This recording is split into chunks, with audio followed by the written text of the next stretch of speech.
My fellow Americans, Laos is far away from America, but the world is small. Its 2 million people live in a country 3 times the size of Austria. The security of all Southeast Asia will be endangered if Laos loses its neutral independence. Its own safety runs with the safety of us all, in real neutrality, observed by all. Now let us turn to the Laotian operation. The disruption of enemy supply lines with American air support. There's been a great deal of understandable speculation, just as there was after Cambodia. What is important is not the instant analysis of the moment, but what happens in the future. All we want in Laos is peace, not war.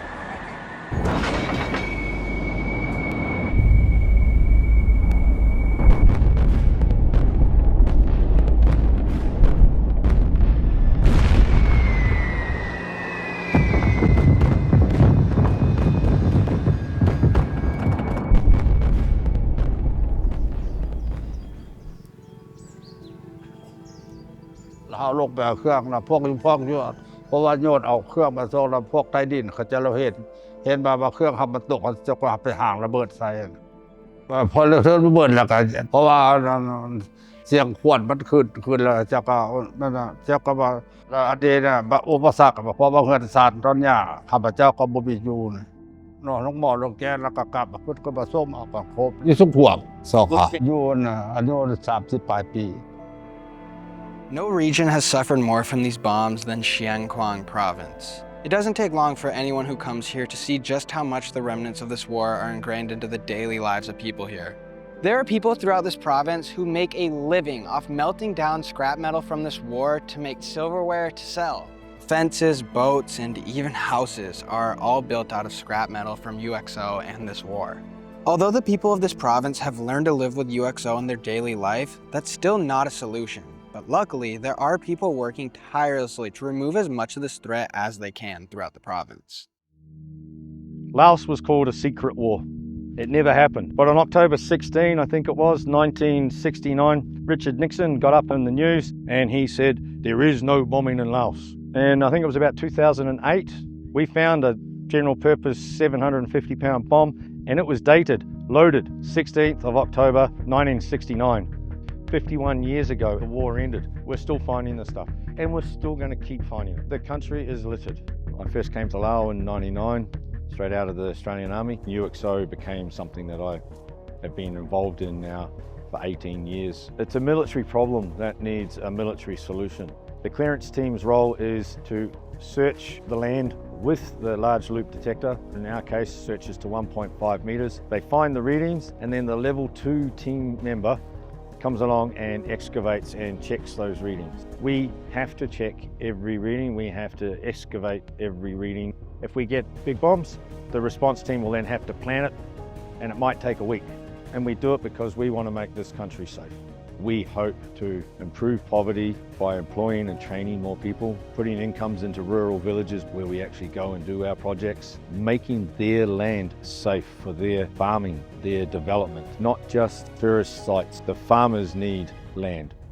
ว่าเรื่องระเบิดนี่ก็มีหลายแล้วหลายเฮาแต่ก่อนก็เห็นหลายอยู่ยามนี้มันบ่เห็นแล้วหรือว่าหญ้าปงลึบหรือว่าดินถมแม่ก็บ่ฮู้หน้าแม่ทางนั้นก็แม่ว่าสิไปปืดหน้าเห็นบ่มบีอยู่บ่กล้าสิปืดปะห้วยนั่นล่ะเฮาอยากสร้างอยากสาแล้วก็ยังย่านอยู่อยากเอ็ดอยู่แต่ว่ายังย่านลูกระเบิดแนวเฮาบ่เห็นนี่เนาะดินถมหญ้าปึงปงลึบแล้วก็บ่อยากเห็นก็มีแต่ลูกชายแม่เฒ่านี้แล้วก็หมู่หลายคนที่มีฮัดเก่าคน10คนกันเลยจับแล้วแบนมันยังบ่แตกพาเดียวแล่นผู้เราท่านใดก็แม่นผู้นั้นดีเลยเนาะไอ้ว่าเขาบ่ฮู้แล้วเขาผัดแบนบัดที่2แตกบึ้นขึ้นเขาจังพาเดียวมูบบ่มีคันหน้าบังนี่ That pisses me off. 33 fucking years and they still can't educate the villagers. Well, her son and his friend, they were playing around here and they picked up a bombie. They threw it and it exploded. They lived, they threw it far enough away, but if he picked it up and accidentally dropped it, it would have killed both of them. What she's saying is her family have had no UXO education. We were going up to the Vietnam border and there's these guys stacking logs all over this 500-pound bomb. And I stopped and said, "What are you doing?" And they said, oh, people have told us we can melt the explosive out. And I said, yeah, but you've got to have the back off the bomb first. And they go, no. They didn't say anything about that. And we took off, and on the way back down, there was a big hole where the guys used to be. But the worst part was that a piece of frag went right through this family that were asleep in their house, their grass house beside where these people were hacking at this bomb. There was a mother, a little girl, her older brother and father, and this piece of frag went right through and ripped them all apart. Killed the mother, killed her brother and her father. She was an orphan, and it opened her chest up. You could see her lungs, her heart, but she was still alive. The doctor said, oh, it's way beyond this hospital. If she's still here in the morning, we have to get her to Vientiane. So I paid for her to go down, and she survived. Yeah, that put quite a hole in the village that day. I think there was 9 people killed. I don't understand. How come the villagers aren't getting educated? It's not hard, it's not expensive. The salary for Yai to do EORs probably, with his accommodation, meals for the month, is probably $1,500. Some education materials to be left at the schools, telephone, probably looking at $2,000 a month. Changes need to be made in this industry, in this country. We like to do education and response. So when we educate the community, they can tell us today and we've cleared that item the next day, within 24 hours. Saves money, saves time. Have your EOR presenter present the program to the school kids, to the villagers, get the information of where the items are that they've found, and then send the response team to go and remove them. Someone's reported UXO to us, and we're going to go and view it. It's a 60mm mortar. Please don't touch anything because it's still got the setback and the pin's been removed. So what that means is any impact on the front there could set it off. We will actually have to blow that up in the tree because we won't be able to get it out. And then we're going to come up with a demolition plan, and then tomorrow we will come in and make a bang. I had the head of Warner Brothers Special Effects from the Gold Coast. We were doing a minefield and we used about 12 kilos of TNT. We were probably a good 200 meters away. I got him to press the button. Silly me, I didn't think he would stand up so fast. As soon as he pressed the button and you heard the bang, he stood up. The concussion wave came down the hill, which I'd already warned him about, knocked him on his ass and he peed his pants. I like showing people the reality of what war is. I saw it in the army, my father saw it in the army, and every veteran in some way, shape or form. The Lao people, they see it on a daily basis.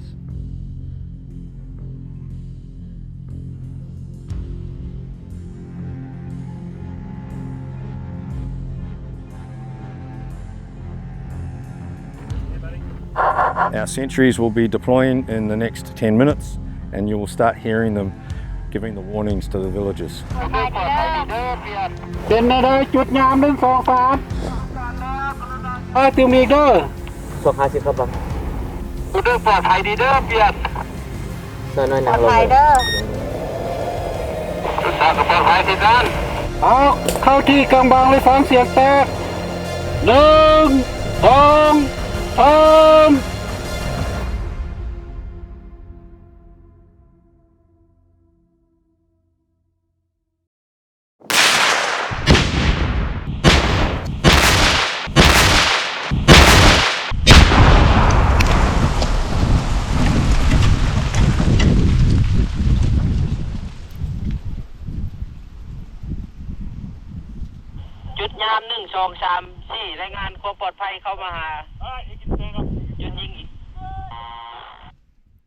This is what I class as a A1 spot-on demolition. The team did a wicked job, and that makes me smile. Makes me emotional some days, knowing that I might have saved 5 or 6 kids' lives that might have picked up that UXO item and played with it, dropped it, and it's gone bang and it's killed them. If we keep going at the same current rate, it's going to be 1,100 years minimum to clear this country. I want to keep this school clearance project going, as we call it, the Safe Schools Initiative. 200 schools, it's 200 village gardens, wells if they need it, toilets if they need it, electric if they need it, kitchen if they need it. In total, it's about between 2,500 and 3,500 hectares a year that gets cleared. We hope this new vision is what the government needs to make more land safer. Because of the Murph Foundation doing this for us, I'm here. I'm not sitting on my butt in Vientiane trying to find funds. I'm here doing the job that I love, creating safe rural schools. You guys got me out of my crazy zone, and into my happy place. So thank you very much. For our final demolition, I was lucky enough to push the detonation button. It was incredible to be put into the shoes of these brave people who risk their lives every day for the safety of their country. Coming from the US, I was shocked at how little I knew about the ongoing issues with UXO in Laos. All I can say is Aaron and the whole team out here, they're the real deal. It's difficult to think of a profession more noble than what they do. It was a small step in the right direction to get Laos UXO free. Seeing the impact of our efforts firsthand has been a feeling I've never felt before, and I truly believe we created lasting impact here. I believe we saved lives. Make sure to keep donating to the Murph Foundation so we can keep doing great things in this world.